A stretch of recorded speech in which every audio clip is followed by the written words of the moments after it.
এই পুরোটা শুটে কি এটা ট্রেনের সেটআপে করা হয়েছে নাকি কোনো মানে রিয়েল লোকেশন? 85% কাজ হয়েছে সেটে। হ্যাঁ, এবং আমরা রিয়েল ট্রেনেও শুট করেছি, কিছু প্ল্যাটফর্মে শুট করেছি, কমলাপুরে শুট করেছি, আরো কিছু প্ল্যাটফর্মে শুট করেছি। ট্রেনের সেটআপ অবশ্যই ডিফারেন্ট। কেমন লেগেছে এই কাজটা করার ক্ষেত্রে? আমি তো বারবার করে বলি যে আমাদের আসলে পুরো মানে ক্রু এত এফিশিয়েন্ট, এত ভালো, এত ট্যালেন্টেড যে আমাদের আসলে অ্যাক্টরদের সবকিছু অনেক সহজ হয়ে গিয়েছে। কারণ সেটটা যিনি বানিয়েছেন আমাদের আর্ট ডিরেক্টর রাজিম ভাই, উনি এত পারফেক্ট ছিল, মানে মুভমেন্ট থেকে শুরু করে প্রত্যেকটা জিনিস, মানে প্রত্যেকটা প্রপস, যে আমাদের বারবার মনে হচ্ছিল এটাই রিয়েল ট্রেন। ইনফ্যাক্ট আমি রিয়েল ট্রেনে শুট করতে গিয়ে আমার মনে হচ্ছে যে না, আমাদের সেটের ট্রেনটা বেটার ছিল। সবাই এত দুর্দান্ত ছিল যে আমাদের কাজটা অনেক সহজ হয়ে গিয়েছে। তো রাজ ভাইয়ের কাছ থেকে জানতে চাইবো, এই যে ট্রেনে শুট করেছেন, কেমন ছিল অভিজ্ঞতা? আমার জন্য তো দারুণ অভিজ্ঞতা ছিল, কারণ আমার ছোটোবেলা থেকে আমরা বাড়ির থেকে সিলেটে আসা যাওয়ার একটা মেইন মাধ্যম ছিল ট্রেন। সো ট্রেনে শ্যুট করার ব্যাপারটাতে আমি নিজেই খুশি হয়ে যাই যে ট্রেনে শুটিং করবো। সো এটা নিউ এক্সপিরিয়েন্স ছিল। আপনার একটা কাহিনীও আছে ট্রেন ঘিরে, কিরকম? আমি শুনেছি আপনি টিকিট ছাড়া ট্রেনে উঠেছেন, এটা কি সত্যি? হ্যাঁ, একবার দুবার ছোটবেলায়। একবার দুবার এই ঘটনাটা একটু শুনতে চাই, খুব ইন্টারেস্টিং লেগেছে। এটা আপনি নাকি ওয়াশরুমে যে লুকিয়ে থাকতেন, এটা কি সত্য? হ্যাঁ, একবার। কি ওয়াট?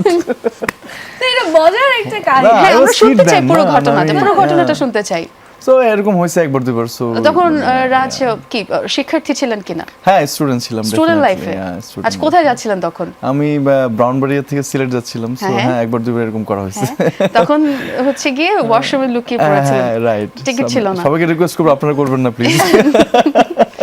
অবশ্যই। আমি সাবিলাপুর কাছ থেকে জানতে চাই, এই চরিত্রটা করার সময় আমি শুনেছি আপনি 15 বার আপনি পড়েছেন গল্পটা, এটা কি সত্য?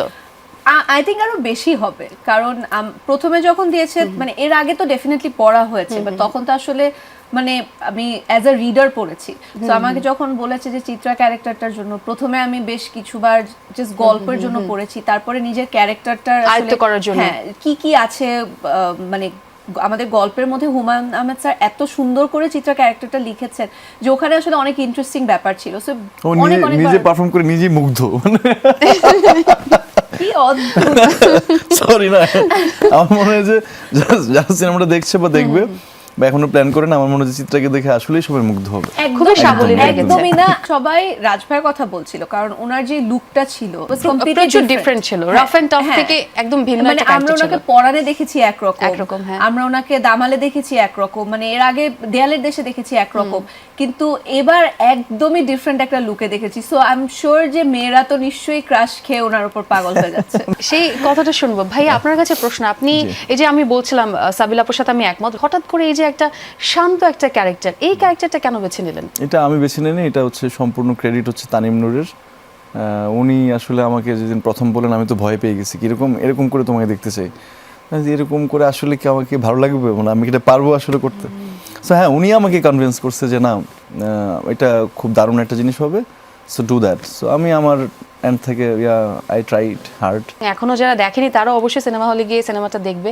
তবে আরো একটি প্রশ্ন ভাই, আপনি খুব বেছে বেছে কাজ করেন, আমি যদি ভুল না বলে থাকি। এই যে আপনি বেছে বেছে কাজ করেন, স্ক্রিপ্টিং এর সময় আপনি কোন বিষয়টি আসলে মাথায় রাখেন? স্টোরি ডেফিনেটলি প্রপার একটা প্যাকেজ হয়, ভালো আর্টিস্ট, ভালো টিম, ভালো প্রোডাকশন, ভালো ডিরেক্টর, তো আসলে সব কিছু মিলে যখন একটা জিনিস ভালো হয়, তখন আসলে একটা আর্টিস্ট বা একটা পারফর্মারের জন্য কাজটা অনেক ইজি হয় কাজটা করতে, এবং মানে খুবই অ্যাডভেঞ্চারাস হয়। এটাই কি বনলতা এক্সপ্রেসকে হ্যাঁ বলার অন্যতম কারণ? একদমই, অনেক কিছু কারণ আছে।